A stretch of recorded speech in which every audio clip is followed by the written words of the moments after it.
Hola amigos, and welcome back to Let's Play Final Fantasy IV!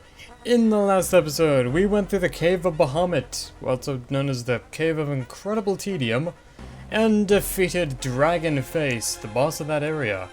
And in today's episode, we're actually going to be starting up the final area of the game. And normally I'd, show the way over here, except it's really tedious to go back through the lunar path.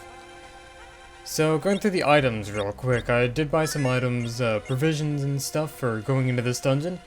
Bought a whole ton of high potions, some ethers, cottages, phoenix downs, etc. We should be good. Hopefully. I will tell you this, however. This dungeon is excruciatingly long. Much like most of my videos. Alright, well, the crystals, don't really want to talk to them right now. Instead, we shall guide you to the core! And to the core we are going. Well, assuming somebody stops opening a box of Crayolas on top of the screen. Colored overlays! Exciting! Wow! It's like a Vectrex all over again. So, this is the moon. The inside of the moon, actually. And the enemies here are only going to get tougher and tougher. And this is a very long dungeon to go through. It's definitely going to take multiple parts to get through this. There are also a lot of bosses in this dungeon as well, so you gotta be careful. You gotta check your feet, alright? That's how he does it. Anyway, this dark sage right here it doesn't really pose that much of a threat, to be honest. A lot of the enemies are enemies we've seen before, and sometimes in like slightly different patterns and stuff, but it's really just more the same. Go over here, there's a treasure chest, and there's probably going to be a monster inside it, if I remember correctly. So actually I want to use Kiraga on Edge real quick, because he's hurting. And now we're gonna open this chest. Monsters! Real ones! Warriors! Hard ones! Okay, everyone knew that joke was just gonna come out. I've been watching way too many Pro Jared reviews lately for that not to be a thing. Oops, these things counterattack with Beam, for as much damage as that will do. Yeah, Beam just basically seems to deal just 1/10 of a target's HP as damage. That would kinda be useful in, like, boss fights if you could use it, but well, I guess it would be really too useful in a boss fight. Maybe I didn't think this one through. Those crazy bastards at Square Enix, always fooling around with my Final Fantasy. Oop, that's a self-destruct. And, oh fuck, these things had a lot of health when they died. Because I believe self-destruct actually deals as much damage as you have health. So we got the black garb. Why's his brother gotta hide in the treasure chest, you know what I'm... Oh, no, I can't make that joke. I feel bad. I feel bad now, I'm an awful Guys, am I an awful person? Be real with me. I can handle it. I'm emotionally strong enough to handle the crushing news that I am a horrible, terrible person, unfit to be in human society. Anyway, continuing on, I think the black garb is for Edge. Yes, it is. Lowers his attack power, but vastly increases his defensive capability. So now he is more of a ninja. After all, ninjas are, in video games, known for their incredibly high defenses. And we can probably actually test this out on this Dark Sage if it actually casts something worth a damn. No, it's just gonna cast Tornado. That's quite alright. Well, that allowed him to survive the tornado slightly better, probably. Not really. Any ninja can survive a tornado, it's common sense, duh. God, what was Square Enix on when they made this game, I tell you. Can a ninja survive a tornado with 3 health? They're ninja. Of course they can. Dummy. Yeah, whatever. Cecil gained a level. That's nice. And more random encounters! The random encounter rate on this dungeon actually seems to be pretty high. Was gonna make a joke about Mega Man Star Force 2's obnoxious encounter rate, but Mega Man Star Force 2 is no joke. Warn your kids about the effects of playing Mega Man Star Force 2 today. 'Cause, oh boy. Well, I know what the effects of playing it are. Frustration, boredom, suicidal tendencies, boredom, and temporarily lapsing into insanity, which isn't good for anyone. So, interesting thing that last battle, Rosa leveled up and learned full life, which is pretty cool. Basically restores somebody from death with full health, which I can see where that can be useful, considering my party members die quite often. Yeah.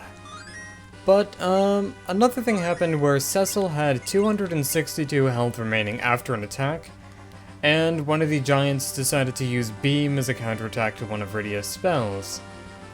Guess how much damage that did to Cecil? You guys see where I'm going with this, don't you? Anyway, I don't think we've encountered Saline Guardians before, so we'll show this fight.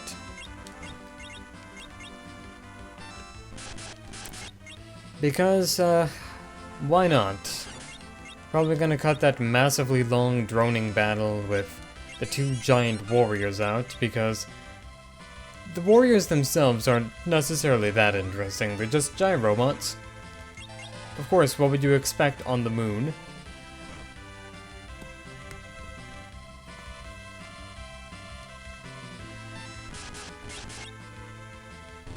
Why are there, like, humanoid people living on the moon anyway? I mean, outside of this cave, there are, like, you know, giant worms and flans and lunar viruses and stuff.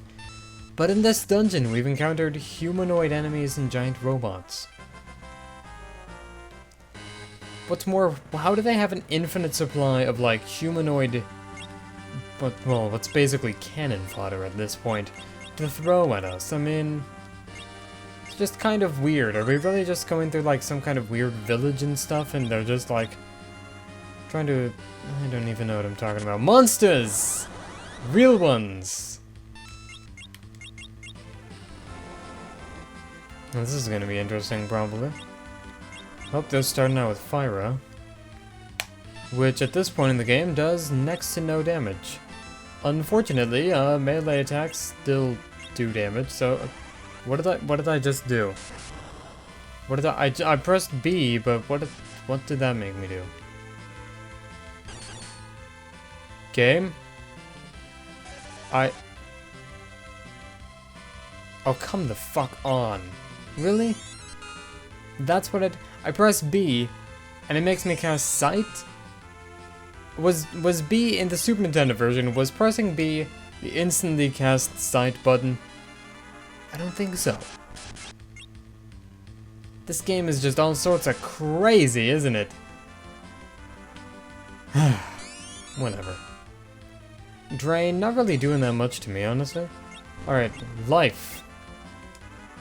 Yes. Hit the button. Do the funny monkey button. Do it now or forever hold your monkey.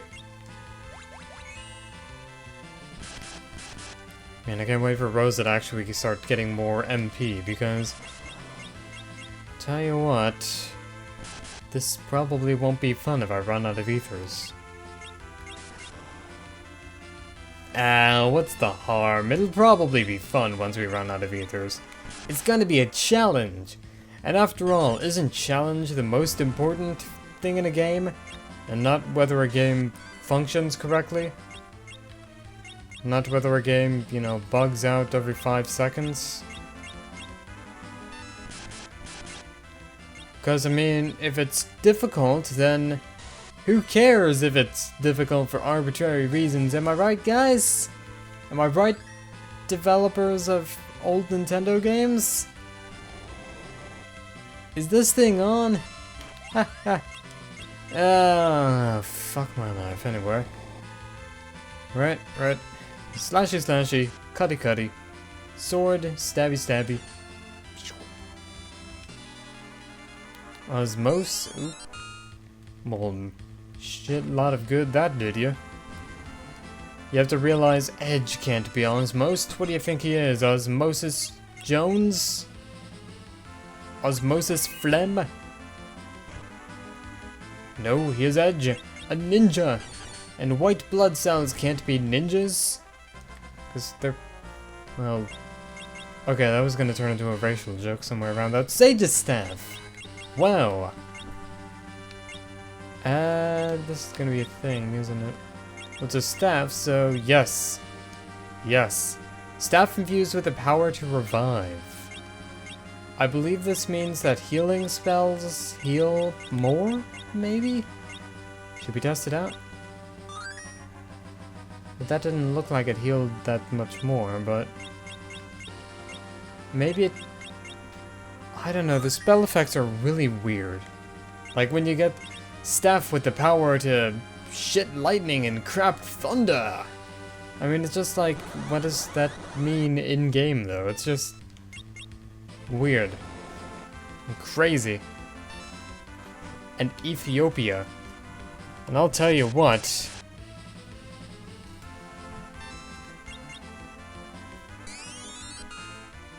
no, I won't tell you what, apparently. I've completely forgotten what I was gonna say. Yeah, whatever. Equipping the staff means, unfortunately, Rosa can't use that aim command. Not what like we were using it. Actually, did I ever use that once during the Let's Play so far? I'll get back to you on that. I'll get back to you guys on that, because I'm a horrible, terrible person, and I'm not actually gonna get back to you guys on that. And do you know why? Because it's fucking stupid, and I'm not gonna keep track of that shit.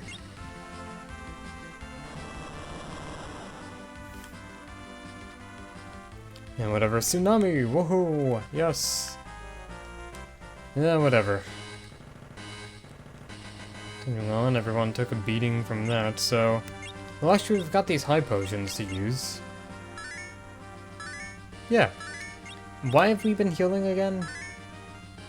Well, okay, the high potions are only in such a limited supply, but then again, technically so is MP and things like that, so... hey, think about it. Anyway, I think we might actually be coming up to one of the first optional bosses in this dungeon here shortly. Because there's a door, and in this door is... Bone Dragon? Oh, we found these guys already, but you know what? Let's get some last minute experience points. Maybe somebody will level up from this. Maybe I'm just high off my face from paint fumes or something, but I'm holding an idiot's hope. Let's do this. And nobody leveled up from that. Wow. It's crazy, am I right, guys? Oh, this is gonna be an optional boss. Hold on a second. Need to get myself situated there. And... fuck, you know, let's use some potions, bring everyone to... at least a good health standing up. That was probably a waste, oh well. Right! First optional boss, what is this gonna be? To the seeker of this blade I bring death. And the name of this death will be... if it loads, let's do this. White Dragon! Yes. Actually, there's not really that much to say about this thing. It will start to cast slow on your party members if you try to, you know, attack it and stuff. Every attack you do will cause it to cast slow. But I think this thing is also capable of casting Quake, and I don't want to get hit by that, so I'll tell you what. Float. There we go. And now we just get to hammer this thing with Actually, let's see what Bahamut is capable of doing. Let's go, Dragon Face. Do my bidding. Work for me. Ha ha ha ha ha.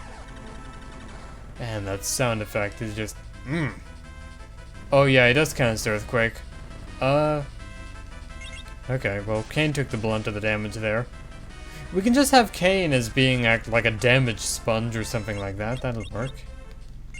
And Cecil has... Is that a fucking helicopter in the background? You see, this is a problem with, like, living near an airport and stuff.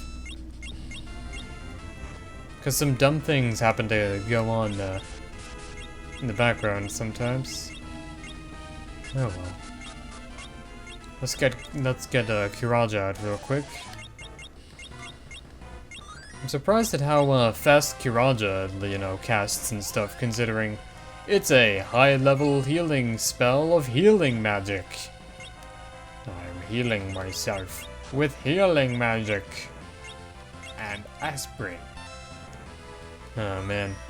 Just really dumb quotes like that just make my day. Well, I'll tell you what, Dragon Face worked well, so, you know, let's try Dragon Face again. Wasn't that the name of a children's program, actually? Dragon's Face, Dragon Face. Yeah. Causes it to cast Earthquake, but since Kane's the only one getting hit by that, that's perfectly fine. I'm okay with this. This is relevant to my interests. So, High Potion, thank you for the healing. And now... wonder if this thing has anything to steal, actually. Detected by the enemy. 2 damage. That's exciting. And no, it doesn't. Looks like we don't have enough for, but we can get Sylph out quickly to save our asses. Whisper the wind.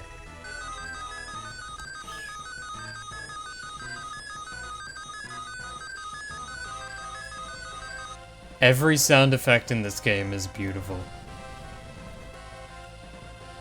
Oh, Kane survived too. That's nice. Come on, Cecil, you can do it.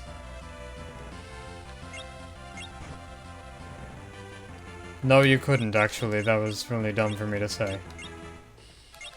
This thing is not dead yet. Bosses in this dungeon seem to just have the ability to inhale death.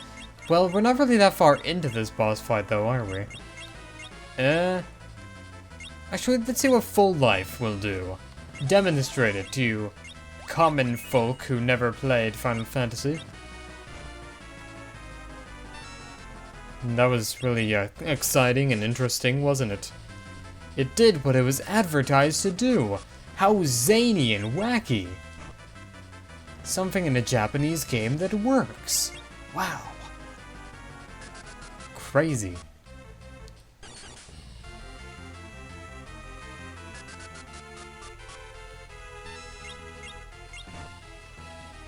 And Cecil's dead again. Actually, how much health does this thing have? We've got a bestiary. Well, Cecil's asleep on the job. Oh. Okay, I have an idea. The idea here is, to defend. And then get an attack in. Hey, I think this is like the first time we've actually had everyone alive at the end of a boss battle, too. That's neat. It's great. Cecil gained a level, Edge gained a level, Rydia gained a level, learned Thundaga, finally! And we got the Murasame. Ooh. And with that, I'm going to go and equip our Murasame onto Edge. So, this boosts his attack power. It's known as the best katana. And it increases his physical defense as well. That's kind of a bit weird, but hey. We can also upgrade his attack at any time, but nah, I'd rather not. I think I've got to end this video off here, though, because this is a long dungeon. We've already spent, like, a lot of time on this episode. So, we're gonna keep the recording gravy train rolling and stuff, but this is the end of the episode right here. This is where it's gonna cut. I'll see you guys later. Stay tuned.